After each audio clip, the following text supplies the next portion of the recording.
पुराण का विषय है। उसके पूर्वार्ध पर हमारे सांदीपनी के ऋषि कुमार श्री नितिन भाई पुरोहित आएंगे और अपना प्रवचन देंगे। आज अब तक जो हुई वो निर्गुण निराकार की, क्योंकि ब्रह्म खंड है उसमें ब्रह्म का वर्णन आता है, प्रकृति खंड में माया वगैरह का वर्णन आता है, फिर गणपति जन्म खंड। अब वो पूर्ण पुरुषोत्तम कृष्ण बन के आते हैं तो उनकी लीलाओं का और उनमें जो कुछ संदेश हमें मिलता है वो हमें नितिन भाई पुरोहित अपने प्रवचन द्वारा हमें कहेंगे। तो आइए हम उनका स्वागत करते हैं, उन्हें प्रार्थना करते हैं कि अपना प्रवचन दे श्री नितिन भाई पुरोहित।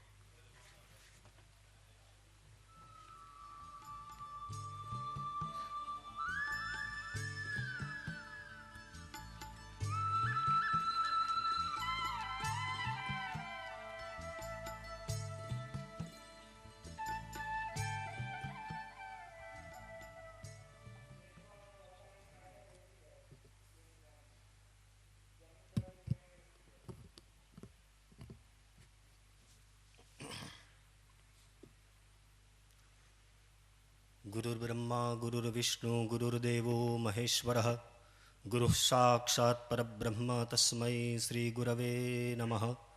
श्री गुरुभ्यो नमः। श्री सरस्वत्यै नमः।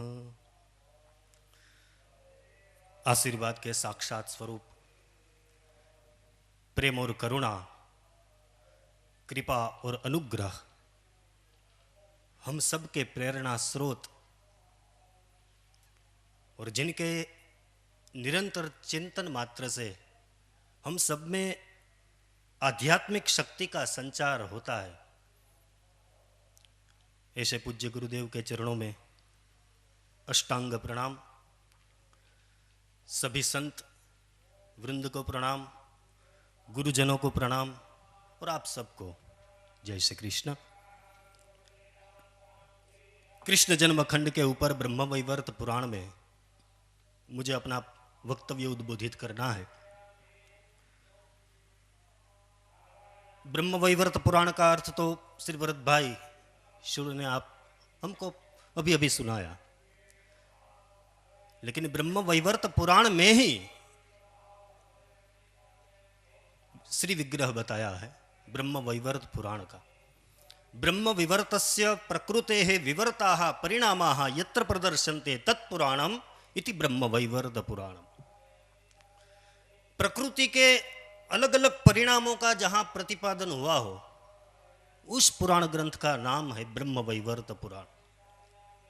वेदव्यास जी ने भी निर्देश किया, यह पुराण का विग्रह तो बताया, लेकिन दूसरा भी विग्रह बताया। क्या? ब्रह्मवैवर्तकम तेन प्रबदन्ति पुराविदाः कृष्णेन यत्र सौनकः। मतलब ब्रह्मवैवर्त पुराण में श्री कृष्ण परमात्मा के ब्रह्मत्व के परिणामों का जहां अलग अलग रूप से प्रतिपादन हुआ हो, वही पुराण ब्रह्मवैवर्त पुराण है। और इस प्रकार देखा जाए तो ब्रह्मवैवर्त पुराण वैष्णव पुराण है, क्योंकि इसके प्रमुख प्रतिपाद्य देवता श्री कृष्ण है। वही श्री कृष्ण प्रकृति, ब्रह्मा, शिव, विष्णु आदि स्वरूपों में समस्त ब्रह्मांड में व्याप्त है। उन्हीं ब्रह्म, वही श्री कृष्ण ही ब्रह्म है, ऐसा प्रतिपादक वेदव्यास जी ने ब्रह्मवैवर्त पुराण में कहा है। और ब्रह्मवैवर्त पुराण के अनुसार श्री कृष्ण इस शब्द का अर्थ बहुत सुंदर दिया है। अलग अलग अर्थ हमारे पुराणों में दिए, उसमें ब्रह्मवैवर्त पुराण में अर्थ दिया कृषिश्च परमानंदे नश्च तद्दास्य कर्मणि तयोर्दाता चयो देव स्तेन कृष्ण प्रकृतितः। मतलब कृष्ण शब्द उच्चारण मात्र से हमें क्या प्राप्त होता है उसका वर्णन किया। कृषिश्च परमानंदे, कृष शब्द बोलने से मनुष्य को भगवान की भक्ति प्राप्त होती है। और नश्च तद्दास्य कर्मणि, ण का उच्चारण मात्र से मनुष्य को भगवान का दास्य भाव प्राप्त होता है। कृष्ण शब्द बोलने मात्र से भगवान का दास्य भाव हमें प्राप्त हो जाए, इसीलिए तेन कृष्ण प्रकीर्तितः, એટલા માટે એ કૃષ્ણ કહેવાય છે, इसलिए उसे कृष्ण कहलाते हैं। तो सृष्टि के प्रारंभ पर परब्रह्म परमात्मा स्वयं दो रूपों में विभाजित होते हैं, प्रकृति और पुरुष, श्री कृष्ण और श्री राधिका जी। इन्हीं परात्पर ब्रह्म पर ब्रह्म परमात्मा के पवित्रतम और दिव्य चरित्र से यह ब्रह्म वैवर्त पुराण ओतप्रोत है, क्योंकि नायक श्री कृष्ण है ब्रह्म वैवर्त पुराण के। 4 खंड, ब्रह्म खंड, प्रकृति खंड, गणपति खंड और कृष्ण जन्म खंड, लेकिन ब्रह्म वैवर्त पुराण के नायक पात्र श्री कृष्ण है। तो वही श्री कृष्ण विष्णु, ब्रह्मा, शिव और वही श्री राधिका जी दुर्गा, काली, महाकाली, महालक्ष्मी, महासरस्वती, इन स्वरूपों में समस्त ब्रह्मांड में व्याप्त है। सर्वम खलु इदम ब्रह्म, अभी अभी गुरुदेव ने कहा। उसी प्रकार पर्वतराज हिमालय के घर आए हुए एक नर्तक के रूप में शिव जी पर्वतराज हिमालय को कभी कभी वह भगवान विष्णु का स्वरूप में दर्शन देते हैं, कभी तो श्री कृष्ण का स्वरूप दिखाई दे महादेव के, और कभी वाघांबरधारी भगवान शिव जी के स्वरूप में हिमालय जी को दिखाई देते हैं। कहीं कहीं भगवान श्री कृष्ण महादेव का स्तवन करते हैं और अपनी से अभिन्न बताते हैं। ब्रह्म वैवर्त पुराण में 8 अध्यायों में महादेव का चरित्र का वर्णन है, कृष्ण जन्म खंड में 1 अध्याय में श्री रामचरितमानस का वर्णन है। तो कहीं कहीं महादेव श्री कृष्ण की स्तुति करते हैं, अपने से अभिन्न बताते हैं, कहीं कहीं श्री कृष्ण महादेव की स्तुति करते हैं और अपने से अभिन्न बताते हैं, कहीं श्री राधिका जी भगवती दुर्गांबा की स्तुति करती है और अपने से अभिन्न बताते हैं, तो कहीं पर दुर्गांबा श्री राधिका जी की स्तुति करती है। बहुत ही बढ़िया और रसीली कथा है ब्रह्म वैवर्त पुराण की। कहियत भिन्न न भिन्न, इससे यह प्रतिपादित होता है कि शक्ति और शक्तिमान वस्तुतः एक ही है, और इसकी पुष्टि प्रकृति खंड में भी दी गई। राधा भजती श्री कृष्णम, क्योंकि सृष्टि के आरंभ पर पुरुष और प्रकृति 2 विभाजित हुए, श्री राधा और श्री कृष्ण एक ही ब्रह्म तत्व में से 2 विभाग हुए, और इसीलिए पुष्टि दी कि शक्ति और शक्तिमान वस्तुतः एक ही है, उसमें कोई तात्विक भेद न होगा, न हुआ है और न हो सकता है। राधा भजती श्री कृष्णम सचताम च परस्परम उभयो सर्व साम्यम च सदा संतो वदन्ति च, प्रकृति खंड में उसका खुलासा। जैसे रामचरितमानस में भगवती मैया सीता और राम जी से त्रिदेवताओं और त्रिदेवियों का प्रागट्य हुआ। जासु अंश उपजहि गुण खानी अगणित लच्छी उमा ब्रह्मानी, और उसी प्रकार श्री राम जी से शंभु बिरंच विष्णु भगवान। तो वैसे ही श्री कृष्ण के द्वारा ही ब्रह्म वैवर्त पुराण में अगणित शक्तिमान देवों और देवताओं का प्रागट्य हुआ। वही श्री कृष्ण संत महापुरुषों की रक्षा के लिए, भक्तों की रक्षा के लिए पृथ्वी देवी और देवताओं की प्रार्थना से पृथ्वी पर अवतरित होते हैं। भगवान अवतार कब धारण करते हैं? हम क्या कहते हैं कि पृथ्वी पर जब पाप बढ़ जाए तब भगवान अवतार धारण करते हैं, किंतु ये पूर्ण व्याख्या नहीं है। यदा यदा ही धर्मस्य ग्लानिर्भवति भारत, वो बराबर, किंतु श्री कृष्ण ब्रह्म वैवर्त पुराण के अनुसार मैं कहूं तो भगवान तभी अवतार धारण करते हैं जब समाज में फैले अधर्म के नाश करने का प्रत्येक मनुष्य के हृदय में संकल्प जागे, तभी भगवान अवतार धारण करते हैं। ऐसे ही भगवान नहीं आते। पाप का बोझ जितना बढ़े उससे कई गुना अधिक पुण्य का बल हो तभी भगवान आते हैं, पाप के द्वारा नहीं आते। कंस का जितना जोर संसार में हो उससे कई गुना अधिक बलिदान भक्ति वसुदेव और देव की करे तभी भगवान आते हैं। हाँ, ऐसे ही नहीं आते। तो श्री कृष्ण परमात्मा तभी आते हैं, भगवान तभी अवतार धारण करते हैं कि धर्म तो है ही, लेकिन धर्म के साथ साथ हमें बलिदान देने के भी क्षमता हो तभी भगवान आते हैं। चारों तरफ अधर्म का वातावरण हो फिर भी धर्म का नाश ना हो तभी भगवान आते हैं। और जब पृथ्वी देवी गाय का रूप धारण करके ब्रह्मा जी के पास जाती है और प्रार्थना करती है, बहुत सुंदर बोलती है, अद्भुत।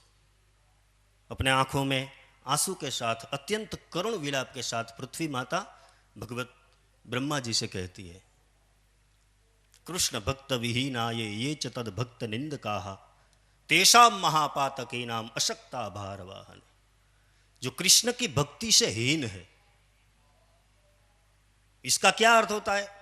कृष्ण की भक्ति से हीन है और ये च तद भक्त निंदका, पृथ्वी पापियों के भार से पीड़ित है तभी ब्रह्मा जी के पास गई, लेकिन उसकी बातों से ही हमें पता चलता है कि समाज में धर्म है, संसार में धर्म है, पृथ्वी ऊपर धर्म है।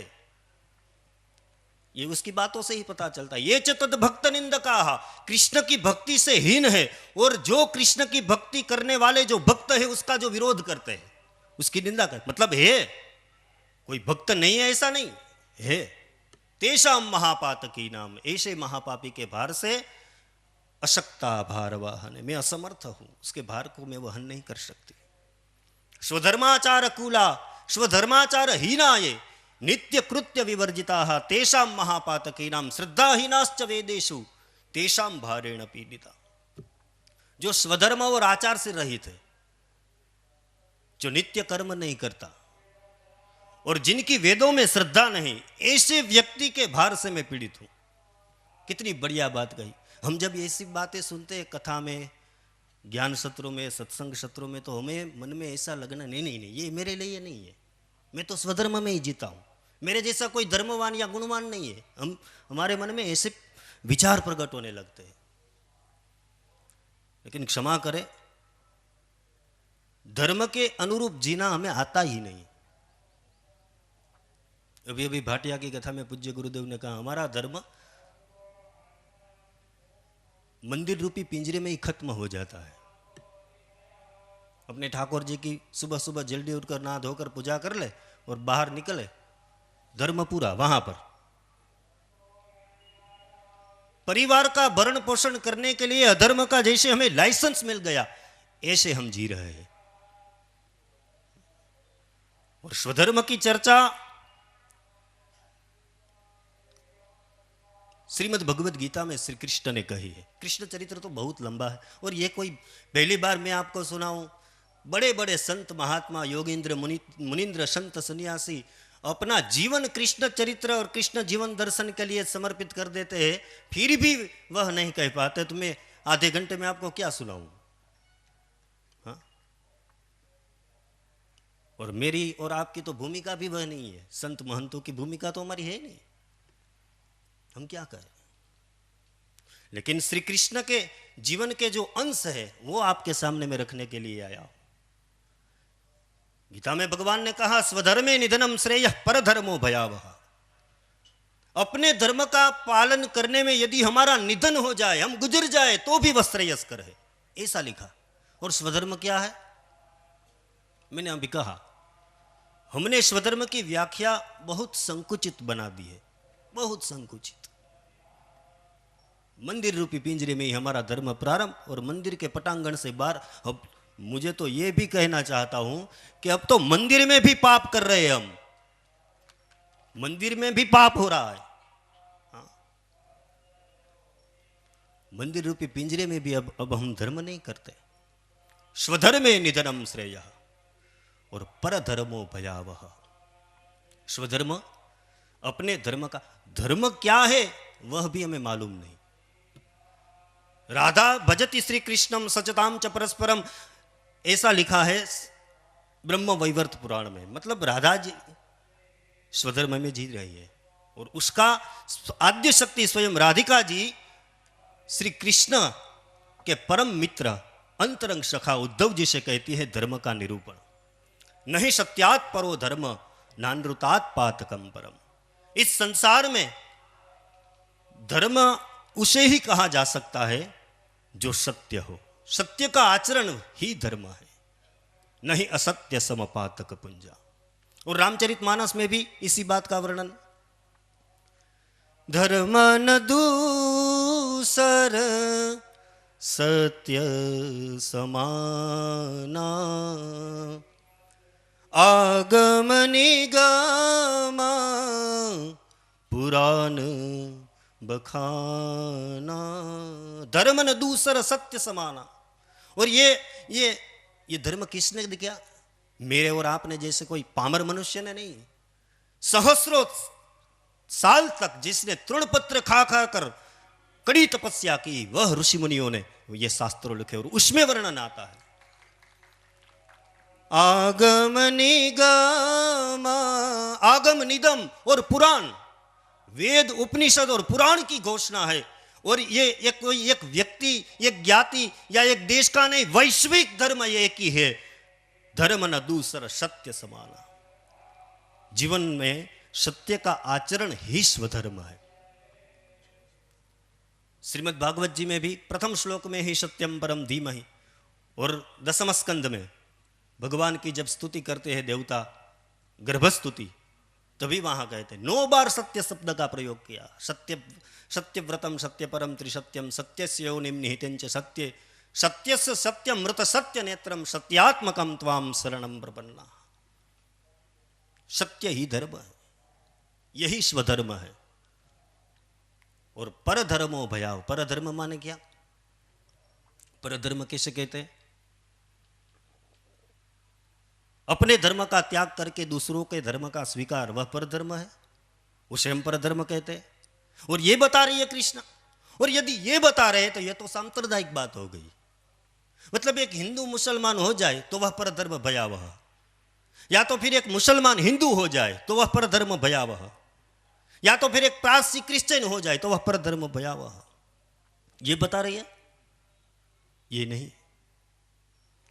धर्म के नाम पर अधर्म करे वह परधर्मो भयावह। धर्म के नाम पर समाज को छलने का प्रयत्न करे वह परधर्मो भयावह। धर्म के नाम पर समाज को मूर्ख बनाए वह परधर्मो भयावह, उसे परधर्म कहते हैं। हिंदू मुसलमान हो जाए या मुसलमान, ये बात नहीं है। परधर्मो भयावह। दृष्टांत के तौर पर महाभारत का पात्र धृतराष्ट्र, पूज्य गुरुदेव ने धृतराष्ट्र की समालोचना कहते हुए कहा, धृतम राष्ट्रम येन सह धृतराष्ट्र। जो राष्ट्र सिंहासन को पकड़कर बैठा है उसका नाम है धृतराष्ट्र। उस सिंहासन के लिए वो कोई भी अधर्म करने के लिए तैयार है, उसका नाम। यदि हमारा जीवन धृतराष्ट्र की तरह है तो हम परधर्म में जी रहे हैं।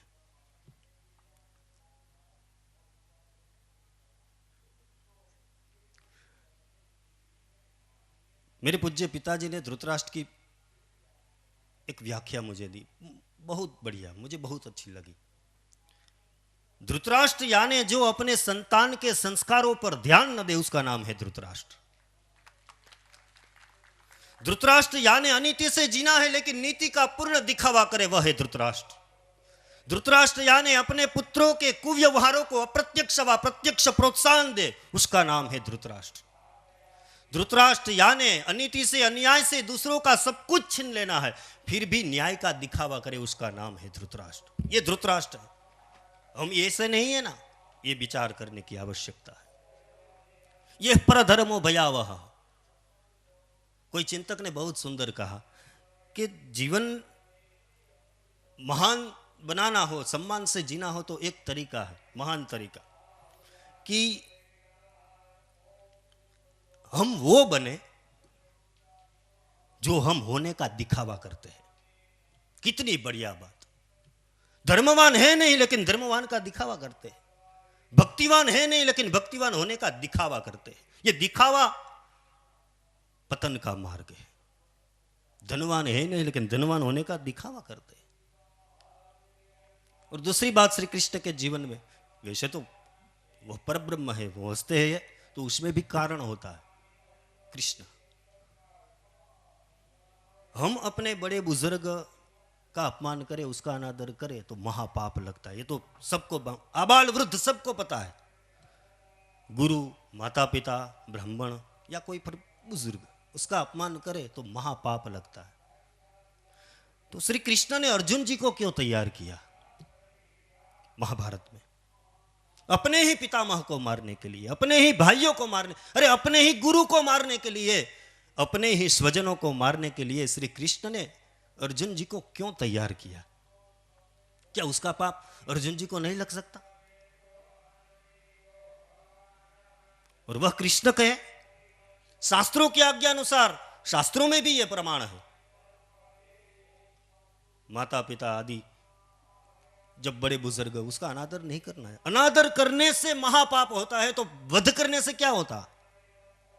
तो अर्जुन जी को क्यों तैयार किया कृष्ण ने? क्या उसे उचित ठहराया जा सकता है? इसका एक ही जवाब हो सकता है, अधर्म का नाश होना ही चाहिए। और अधर्म को जो प्रत्यक्ष या परोक्ष रीति से पोषित करने का प्रयत्न करे, उसका भी नाश होना चाहिए। यह साबित किया है श्री कृष्ण ने इस लीला के द्वारा। उसका भी नाश होना चाहिए। और इस सब घटनाओं के माध्यम से हमें पता चलता है कि श्री कृष्ण परात्पर ब्रह्म है। और वो इसीलिए केवल दूसरे अधर्मी हो तो उसका ही नाश नहीं, अपने परिवारजन भी यदि धर्म अधर्म के पक्ष पर अग्रसर हो तो उसका भी नाश करते हैं। निर्मोही कहा है परमात्मा को। और निर्मोही नाम હું તમે જેને ગમાર કહીએ જ, ગામડાની ગમાર ગોપીઓ એ નામ આપે છે, તમે નિર્મોહી છો। હા, બ્રહ્મવૈવર્ત પુરાણમાં સૌથી શ્રેષ્ઠ ભક્તિ ગોપીઓની બતાવી છે બ્રહ્મવૈવર્ત પુરાણમાં। અદ્ભુત। तो इसलिए परब्रह्म है कि अपने परिवारजन भी यदि अधर्म करे तो उसका भी संहार करते हैं।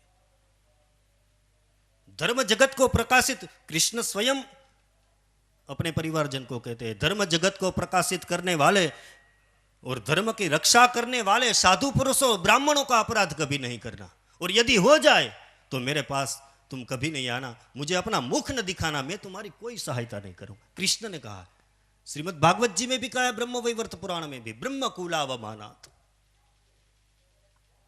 अंत में हमें विदित है कि ब्राह्मणों का शाप निमित्त करके स्वयं श्री कृष्ण ने अपने ही परिवार का संहार किया।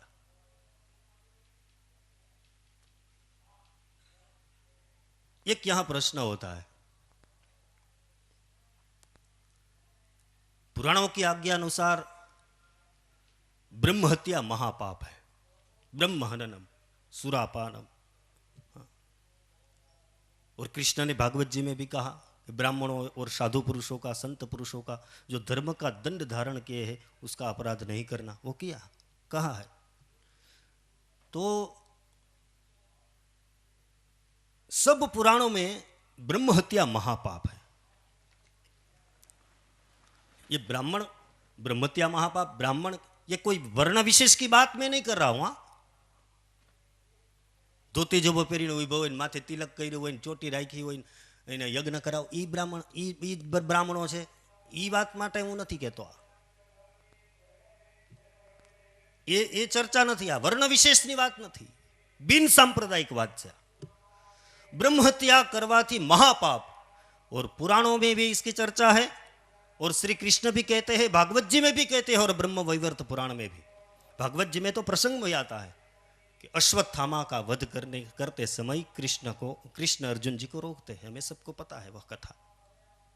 तो वही श्री कृष्ण अश्वत्थामा के ही पिता आचार्य द्रोण का वध करने के लिए अर्जुन जी को क्यों प्रेरित करते हैं? क्या वो ब्राह्मण नहीं है? अरे ब्राह्मण तो है, गुरु है कौरव और पांडवों के, फिर भी उसका वध। महाभारत में हम कहते हैं कि द्रौपदी के कारण महाभारत हुआ। उस चर्चा में मुझे जाना नहीं है, क्योंकि तो यह रह जाएगा। द्रौपदी के कारण महाभारत हुआ, यह सर्वथा पूर्ण सत्य नहीं है।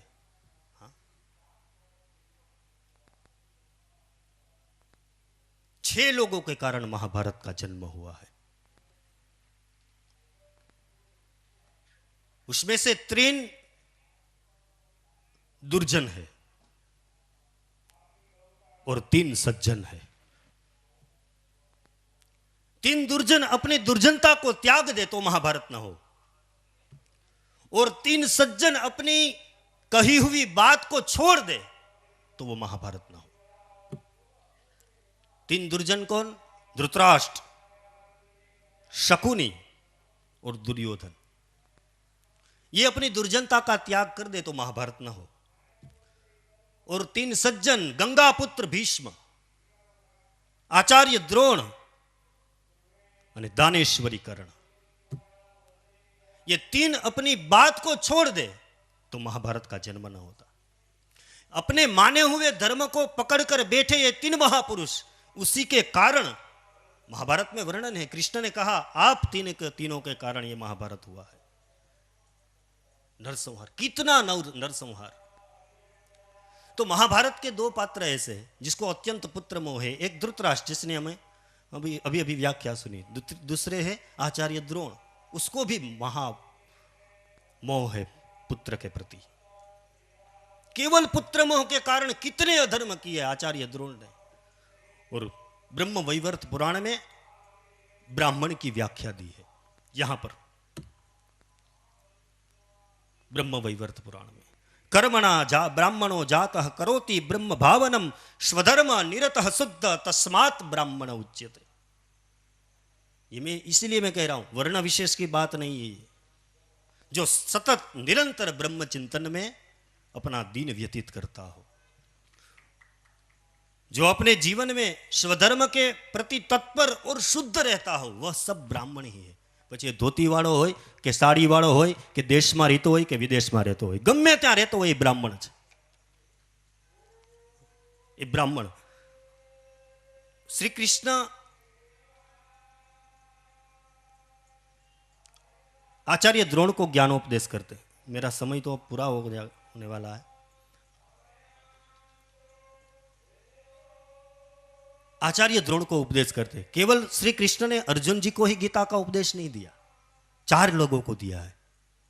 एक अर्जुन जी, दूसरे आचार्य द्रोण, तीसरे गंगा पुत्र भीष्म और चौथे है दानेश्वरीकरण।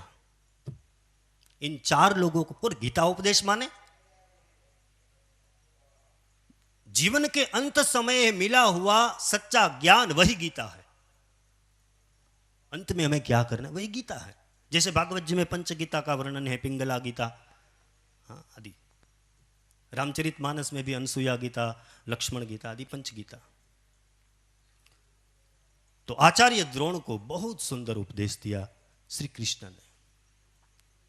जब सारे संसार को, प्रसंग तो लंबा है, लेकिन अश्वत्थामा का मृत्यु का समाचार आचार्य द्रोण को मिला युधिष्ठिर के कहने पर। नरोवा कुंज अश्वत्थामा हत हिति नरोवा कुंजरोवा। तो आचार्य द्रोण यह सुनकर इतने क्रोधित हुए पुत्र मोह के कारण कि समस्त संसार का नाश करने के लिए तैयार हो गए। परशुराम के द्वारा जो शस्त्र प्राप्त हुए, उस शस्त्र को सरसंधान किया और छोड़ने की तैयारी। तभी भगवान श्री कृष्ण रथ से नीचे उतरकर आचार्य द्रोण, जो गुरु है, उसको उपदेश कर रहे हैं। अंत में मृत्यु समय में आचार्य द्रोण, यदि मैं आपसे कहूं कि वास्तव में जो अश्वत्थामा मरा है वो आपका पुत्र नहीं, अभी तो एक हाथी है, तो क्या आपको आपका जीवन पुनः मधुर प्रतीत होने लगेगा? क्या आपका जीवन पुनः करुणा से भर जाएगा? और आचार्य द्रोण स्तब्ध रह गए। क्या कह रहे हैं कृष्ण? आप कह रहे हैं मेरे पुत्र अश्वत्थामा की मृत्यु नहीं हुई, वो जीवित है। हर्षान्वित हो गए। किंतु कृष्ण ने कहा आपका पुत्र जीवित है, किंतु मेरा प्रश्न ये नहीं है। मेरा वास्तविक प्रश्न तो यह है कि क्या आपके जीवन के सभी सुख दुख, आशा निराशा, ज्ञान अज्ञान, क्या सब कुछ केवल आपके पुत्र से बंधे हैं?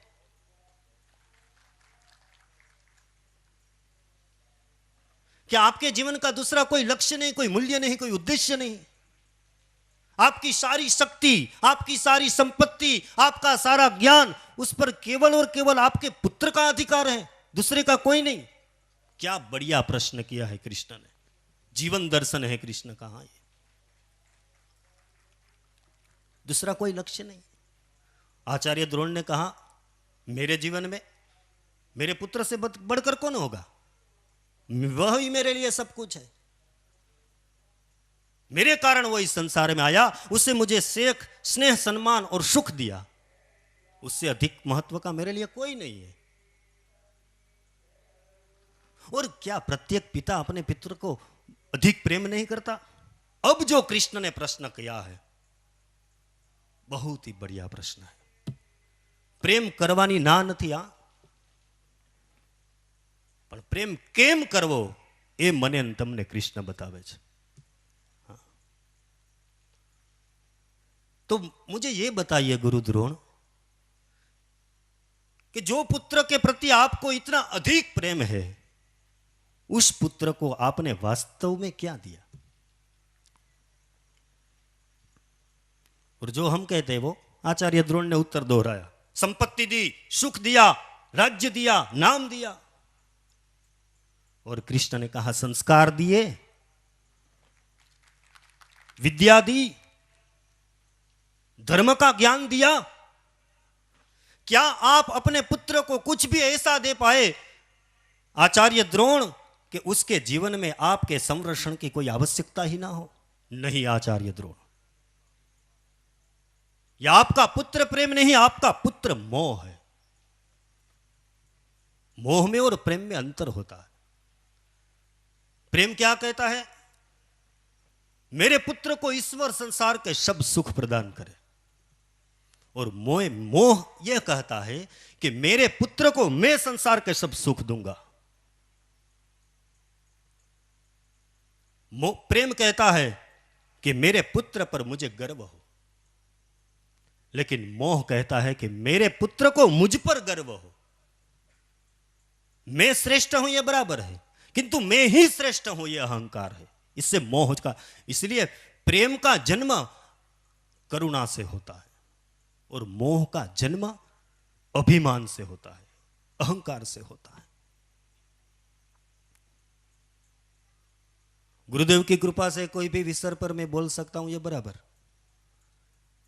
किंतु गुरुदेव की कृपा से मैं ही कोई भी विषय पर बोल सकता हूं यह अहंकार है, यह अभिमान है।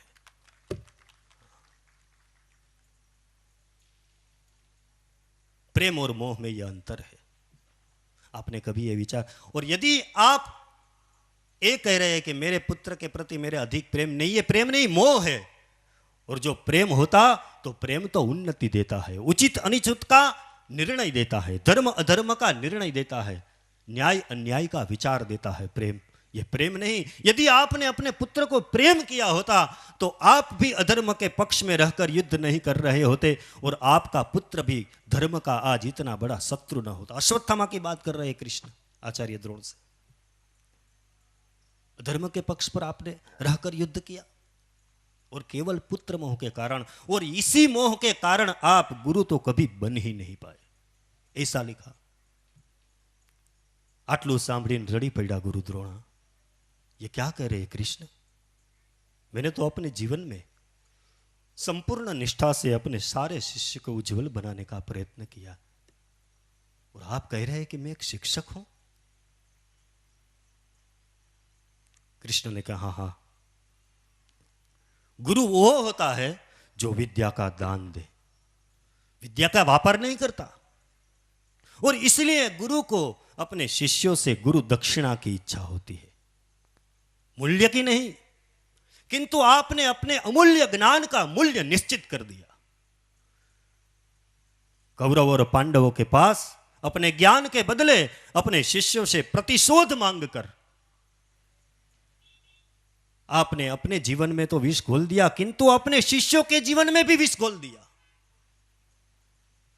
यह गुरु का, आप गुरु नहीं है द्रोणाचार्य, आप गुरु नहीं है।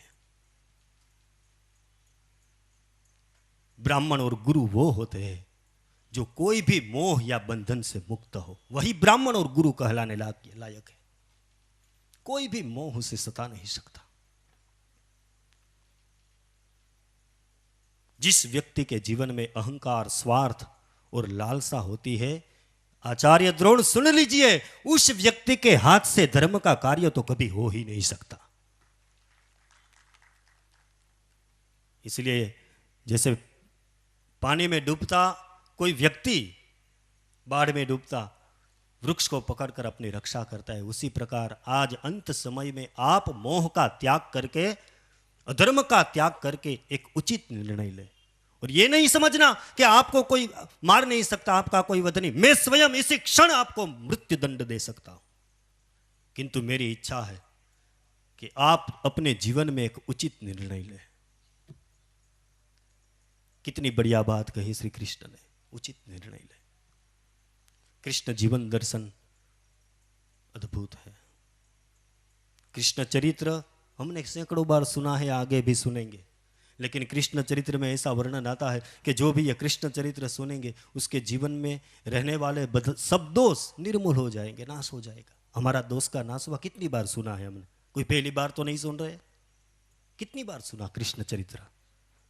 अमुक अमुक भाग्यशाળી માણસોને તો કૃષ્ણ ચરિત્રનું આધ્યાત્મિક જ્ઞાન બધું મોઢે છે, એટલી વાર સાંભળ્યું છે, અને છતાં હું ને તમે આમાંથી કોઈ આપણે આંગળી ઊંચી કરીને ન કહી શકીએ કે અમારા જીવનમાં કોઈ પ્રકારના દોષ નથી, કોઈ નહીં। પછી 1000 વાર સાંભળ્યું હોય તોય ન કહી શકે। कृष्ण चरित्र, कृष्ण चरित्र तो बहुत दूर की बात है। कृष्ण का जीवन का सारांश श्रीमद् भगवद गीता, उसके 700 श्लोक, वह भी हमें समझ में नहीं आता। केवल 700 श्लोक, यह तो 18,000 श्लोक की कथा है। हिंदू यूनिवर्सिटी में पढ़ने वाले, अपने आप को बहुत काबिल बताने वाले, अपने आप को बुद्धिमान समझने वाले और अपने आप को विद्वान समझने वाले, ग्रेजुएट पीएचडी कहलाने वाले हमारे भारतीय युवान को यह पता नहीं होता कि हम जिस संस्कृति में जी रहे उस संस्कृति का महान धर्म ग्रंथ श्रीमद् भगवद गीता, उसमें कितने अध्याय है वो भी हमें मालूम नहीं। हाँ? कृष्ण चरित्र सुना और अहोभाव व्यक्त कर लिया, क्या बढ़िया शैली है, बस हो गया। प्रसाद लઈને ઘરે જઈને સૂઈ જવાનું, થઈ ગયું। મારું અને તમારું જીવન આ છે। तो कृष्ण चरित्र तो अंत में मेरा समय पूर्ण हो गया। अंत में सब गुरुजनों को प्रणाम करके यहीं पर विराम ले रहा हूं। अस्तु, जय श्री कृष्ण।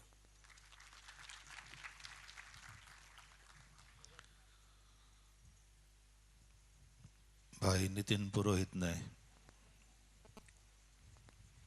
ब्रह्म वैवर्त के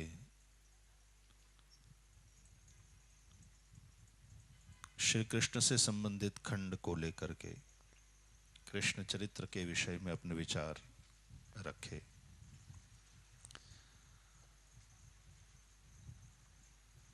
देखो भाई, मुझे एक तो गौरव और इस बात का संतोष है कि मेरे बच्चे जो बोलते हैं वो ऑथेंटिक बोलते हैं,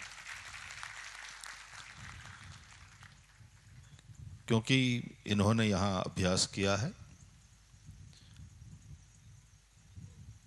और वो इसी के आधार पर अभी भी अभ्यास में रत हैं। और ये स्वाध्याय में, अभ्यास में तो कभी भी प्रमाद नहीं करना चाहिए।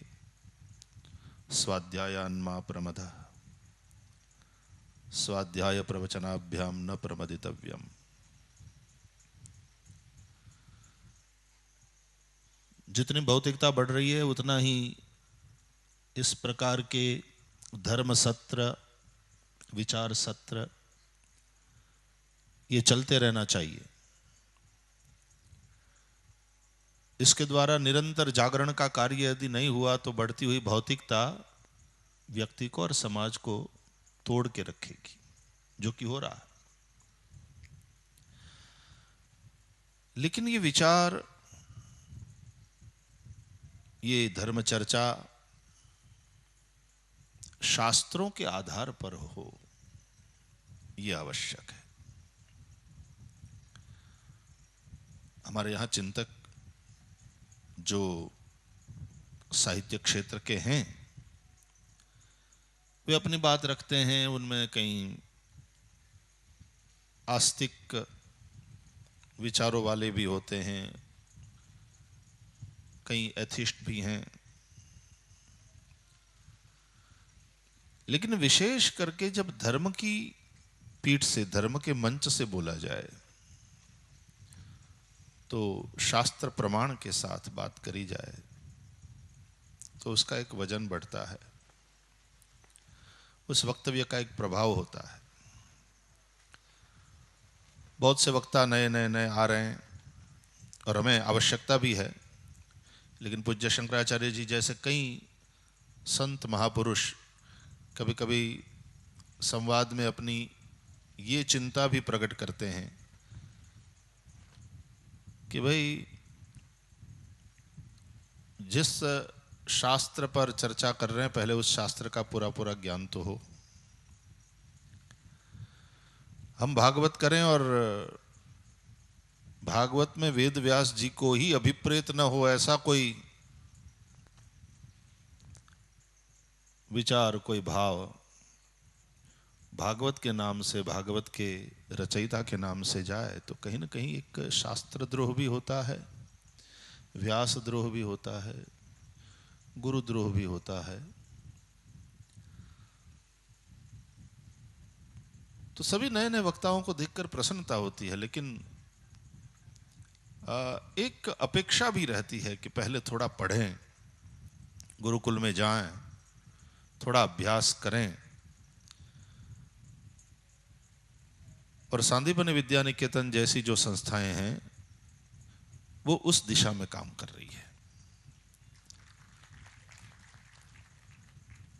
तो हमें भगवान, इस बात का संतोष है, भगवान बाबड़ेश्वर और भगवान श्री हरि के चरणों में हम वंदन करते हैं कि ये बच्चे चाहे श्रीमद् भागवत की कथा करें या अन्य पुराणों की चर्चा करें, लेकिन उसमें एक ऑथेंटिसिटी, ब्रह्म वैवर्त पर चर्चा चल रही है और वैष्णवों के आराध्य कृष्ण की ही नहीं, उन्होंने जगत गुरु की चर्चा भाई नितिन पुरोहित ने करी।